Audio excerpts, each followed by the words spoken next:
दिल्ली के शराब घोटाला मामले में अरविंद केजरीवाल के खिलाफ में कोर्ट में बहुत बड़ा एक्शन लिया गया है। दरअसल इन्फोर्समेंट डायरेक्टरेट की स्पेशल टीम ने अरविंद केजरीवाल का जो पूरा कच्चा चिट्ठा है वह अब कोर्ट के सामने एक्सपोज कर दिया है।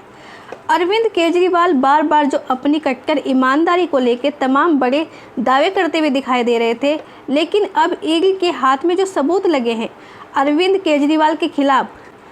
और जिन सबूतों को कोर्ट में पेश किया गया, उसके बाद में अरविंद केजरीवाल और आम आदमी पार्टी के जो तमाम नेता हैं वह अब बुरी तरीके से फंसते हुए दिखाई दे रहे हैं। दिल्ली के शराब घोटाला मामले से पूरी तरीके से पर्दा उठता हुआ दिखाई दे रहा है कि अरविंद केजरीवाल ने कैसे कैसे कई करोड़ रुपए के घोटाले को अंजाम दिया है और इस केस में किस किस से कड़ी जुड़ी हुई है। एक के बाद एक तमाम जो कड़ियाँ हैं इन्फोर्समेंट डायरेक्टरेट की टीम अब जोड़ती चली जा रही है और बड़े खुलासे दरअसल हुए हैं दिल्ली के शराब घोटाला मामले में। और इन खुलासों से यह भी पता चलता है कि अरविंद केजरीवाल जिन लोगों के साथ में मिलके इस घोटाले की पटकथा लिख रहे थे वो लोग न सिर्फ दिल्ली के शराब घोटाला मामले में इन्वॉल्व थे बल्कि सीधे तौर पर केजरीवाल की सरकार में उनका बड़ा इन्फ्लुएंस था। कैसे कौन से अधिकारी का कहां पर ट्रांसफ़र करवाना है, कौन सा अधिकारी बेईमानी के साथ में काम कर रहा है, अगर वो ईमानदार है तो कैसे उसको वहाँ से निपटाना है, हटाना है, दूसरे किसी करप्ट अधिकारों को वहाँ पर पहुँचाना है। यह सब कुछ अरविंद केजरीवाल के साथ में मिलकर के जो शख्स कर रहा था अब उस पर भी बड़ा खुलासा किया है। ईडी ने कोर्ट में इस रिपोर्ट में हम इन सभी पहलुओं को एक एक करके विस्तार से जानेंगे, लेकिन उससे पहले आपसे आग्रह है कि चैनल को सब्सक्राइब कर लें और अगर आपको वीडियो पसंद आए तो वीडियो को लाइक ज़रूर करें। अरविंद केजरीवाल जब सुप्रीम कोर्ट के फैसले के बाद में चुनावी प्रचार के लिए जमानत पर बाहर आए थे, हालांकि सुप्रीम कोर्ट ने कहा था कि अरविंद केजरीवाल इस मामले में कुछ भी नहीं बोलेंगे, लेकिन केजरीवाल ने लोगों को गुमराह करने के लिए अपनी कट्टर ईमानदारी के सबूत पेश करने की कोशिश की। अपने आप को कट्टर ईमानदार बताया, अपने खिलाफ में हो रही कार्रवाई को पॉलिटिकली मोटिवेटेड बताया गया। लेकिन अब जो दिल्ली के राउज एवेन्यू कोर्ट में ईडी ने अरविंद केजरीवाल का कच्चा चिट्ठा पेश किया है वो दरअसल दिखा रहा है कि अरविंद केजरीवाल कैसे बड़े घोटाले के किंगपिन है,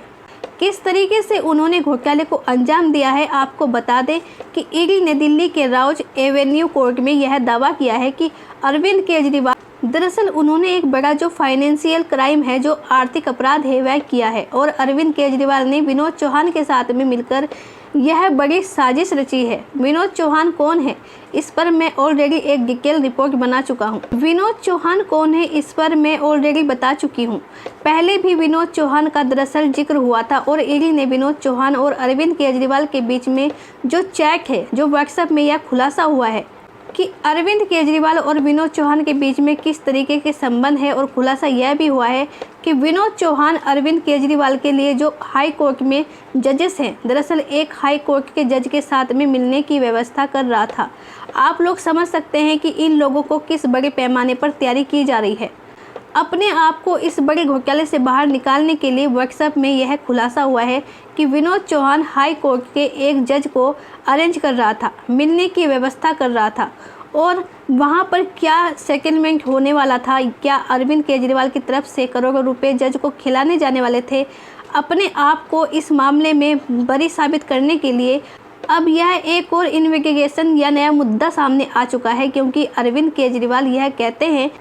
कि संवैधानिक संस्थाओं पर मोदी सरकार का इन्फ्लुएंस, उनके इशारे पर सब कुछ काम होता है। लेकिन इधर उनका जो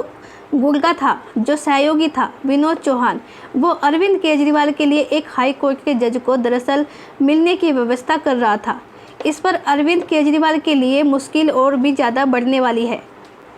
इतना ही नहीं, सिर्फ शराब घोटाले में इन्वॉल्वमेंट नहीं बल्कि दिल्ली का जो जज बोर्ड है, जहां पर फिलहाल पानी की कमी को लेकर के त्रिहाम मचा हुआ है, उनके तमाम अधिकारों की तमाम कर्मचारी कहां पर ट्रांसफ़र पोस्टिंग होनी है, यह भी विनोद चौहान के इन्फ्लुएंस से होता है, जो कि व्हाट्सएप के स्क्रीनशॉट की स्पेशल टीम ने सबूत के तौर पर पेश किए हैं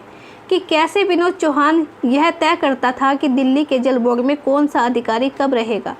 कितने दिनों तक रहेगा और अगर उसका ट्रांसफ़र होना है तो उसके बाद में कौन से अधिकारी की वहाँ पर पोस्टिंग की जाएगी। यह सब कुछ विनोद चौहान के कहीं ना कहीं एक तरीके से कंट्रोल में था, जो कि चैट में खुलासा किया जा रहा है। विनोद चौहान को लेकर के पहले भी कई बड़े खुलासे हो चुके हैं कि यह वही शख्स है जिसके जरिए अरविंद केजरीवाल ने गोवा के इलेक्शन में करोड़ों रुपए हवाला के जरिए पहुंचाए थे। वहां पर 25-10 कुछ जो करोड़ रुपए हैं विनोद चौहान की जिम्मेदारी थी वहां पर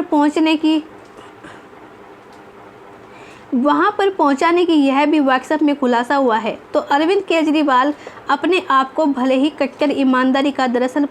पन्ना पहनाकर घूमते हैं, लेकिन अब जो उनके खिलाफ में कोर्ट में तमाम सबूत पेश किए जा रहे हैं, वह खुलासे किए जा रहे हैं, उसकी वजह से अब अरविंद केजरीवाल की और भी ज़्यादा मुश्किलें दरअसल बढ़ने वाली हैं, क्योंकि अरविंद केजरीवाल और उनके जो तमाम वकील हैं वह भी लगातार कोर्ट में गुहार लगा रहे हैं कि यह जो उनके खिलाफ में कार्रवाई है वह पॉलिटिकल वैगेंटा के तहत कार्रवाई की गई है, लिहाजा उन्हें जेल से रिहा कर दिया जाए।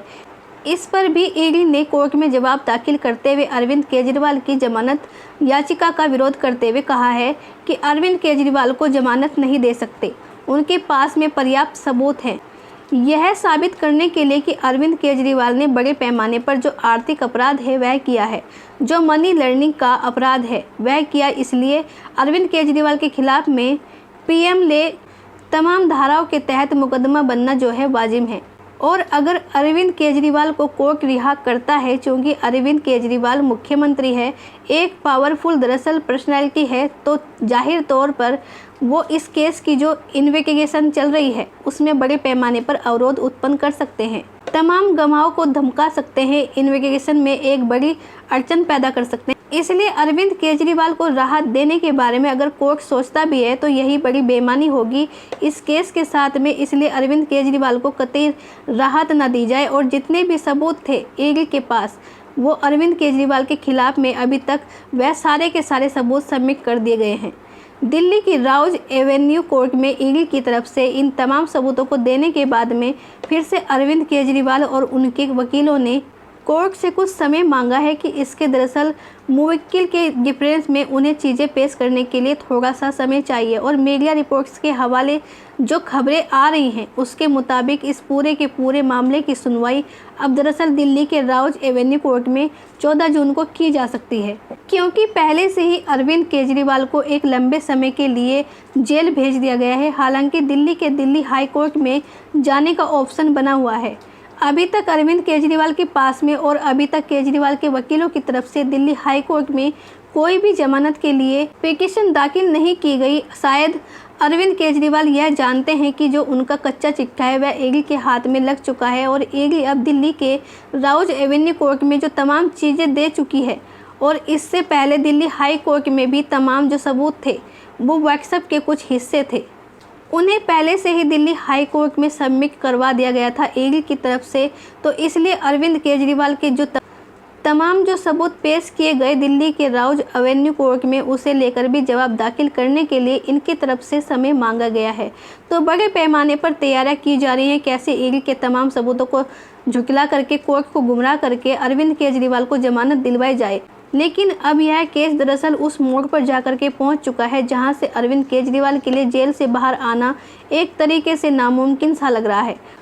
और जो बड़े खुलासे हो रहे हैं वाकई में बहुत ही ज़्यादा चौंकाने वाले हैं, क्योंकि सीबीआई पर, ईडी पर, इनकम टैक्स के डिपार्टमेंट पर और जितनी भी इन्वेस्टिगेटिव एजेंसीज हैं उन पर कंट्रोल बताते ही है मोदी सरकार का। लेकिन इनका जो सहयोगी है विनोद चौहान, उनकी चेक में यह खुलासा होता है कि हाई कोर्ट के जज से मिलने की व्यवस्थाएं की जा रही हैं, कैसे मामले को सेटलमेंट किया जाए इसकी तमाम व्यवस्थाएं की जा रही हैं, कैसे जज साबित को मोटा पैसा दे करके बरी होने के लिए इस मामले में पूरा का पूरा जाल बिछाया जा रहा है। लेकिन समय रहते ये सारी चीज़ें अब एक्सपोज हो चुकी हैं और अरविंद केजरीवाल की जो कट्टर ईमानदारी है वो दरअसल अब लोगों के सामने आ चुकी है। किस तरीके से अरविंद केजरीवाल ने बड़े पैमाने पर घोटाला किया है और यह आज नहीं काफ़ी समय पहले से ही लोग जान चुके थे। इसलिए अरविंद केजरीवाल दिल्ली की जो सभी लोकसभा सीटें हैं वो गंवा करके बैठे हुए हैं, एक भी लोकसभा सीट पर उन्होंने फतह हासिल नहीं की है। तो अरविंद केजरीवाल के लिए कोर्ट से बड़ा झटका और और अब अरविंद केजरीवाल इस मामले में क्या कदम उठाते हैं, उनके तमाम जो वकील हैं, यह भी देखना दिलचस्प होगा। जैसे ही कोर्ट से कोई बड़ा अपडेट आएगा मैं तुरंत आपके बीच में लेकर आऊँगी, हाजिर हो जाऊँगी। लेकिन उसके लिए आपसे गुजारिश है कि चैनल को सब्सक्राइब कर लें और साइड में बने बेल आइकन को भी प्रेस कर दें, ताकि अगली आने वाली वीडियो आप तक सबसे पहले पहुंच सके। तब तक के लिए बने रहें। जय हिंद, जय भारत।